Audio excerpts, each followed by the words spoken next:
Minus 6x² plus 11x plus minus का 6। Clear है? सबसे पहले क्या काम करते हैं, सोल्यूशन लिखते हैं।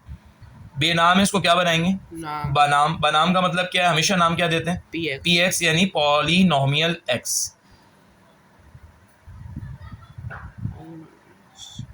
इसके बाद जो कांस्टेंट आता है उसके हम क्या लेते हैं, फैक्टर्स। यहाँ कांस्टेंट क्या आ रहा है, 6 के फैक्टर्स लेंगे, द फैक्टर्स ऑफ 6 आर 6 किस किस के टेबल में आता है, 1 में आता है, 2 में आता है, 3 में आता है और 6 में खुद आता है। कम से कम 3 फैक्टर्स निकालने होते हैं, सारे नहीं निकालने होते, कम से कम कितने फैक्टर निकालने, 3। Plus minus plus minus plus minus plus minus. अब बारी बारी पुट करके देखेंगे। सबसे पहले क्या पुट करके देखेंगे, +1। ये क्या, इससे आंसर 1 0 आ रहा है, नहीं आ रहा? अगर 0 आ रहा है तो उसका मतलब है ये फैक्टर बन रहा है। जहां जहां मेरे पास सवाल में पॉलिनोमियल में x था, मैंने वहां क्या फिलअप कर दिया, 1। 1 का क्यूब 1, 1 का स्क्वायर 1, 6 1 जा प्लस 11 1 जा -6। 1 और 11 कितने हो जाएंगे, 12।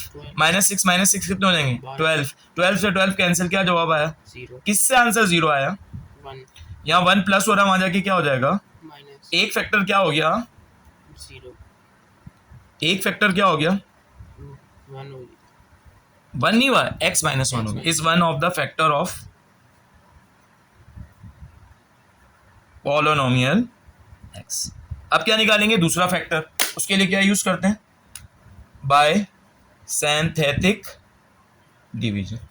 सिंथेटिक डिवीजन के लिए सबसे पहले क्या बनाया जाता है, बॉक्स बनाया जाता है। 3 लाइनों में हम स्ट्रेट लाइन बना देंगे, एक इसके ऊपर बना देंगे, एक हम यहाँ किससे आंसर 0 आया था, 1 से, वो लिखा जाता है और यहाँ कांस्टेंट उतारे जाते हैं। इसका कांस्टेंट कोफिशिएंट 1, इसका माइनस का 6, इसका 11 और इसका माइनस का 6।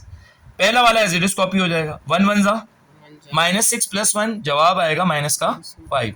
1 5 जा 5, 11 में से -5 हो गया, क्या जवाब बचा, 6। 1 6 जा -6 में से 6 चला जाएगा, क्या बचेगा, 0। क्वोशंट क्या क्या है, क्वोशंट का फॉर्मूला पहले लिखते हैं, ax² plus bx plus c। जहां जहां a है हम क्या फिलअप कर देंगे, 1। जहां जहां b हम क्या फिलअप कर देंगे, माइनस का 5। और जहां जहां c हम क्या फिलअप कर देंगे, 6।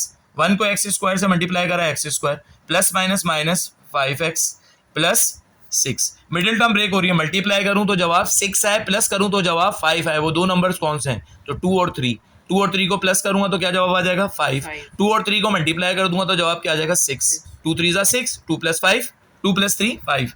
तो ये आए मेरे पास फैक्टर 2x और 3x प्लस 6। प्लस इस बात का दादा कर रही है, इन दोनों की साइनें सेम होनी चाहिए। मिडिल में क्या साइन आ रही है, दोनों को क्या साइन दे देंगे, माइनस। इन दोनों में से क्या कॉमन आ रहा है, x, क्या बचेगा, x -2। इन दोनों में कॉमन क्या आ रहा है, 3, क्या बचेगा, x -2। जवाब क्या है, x -2 और x -3। ये किसका जवाब आया, qx। ये किसकी तरफ से मिला, अम्मी की तरफ से। आप बताएं दोनों की तरफ से क्या मिला, पहले क्या मिला था, x -1, अब की दफा क्या मिला, x -2 और x -3। ये आंसर है, स्टॉप कर दें।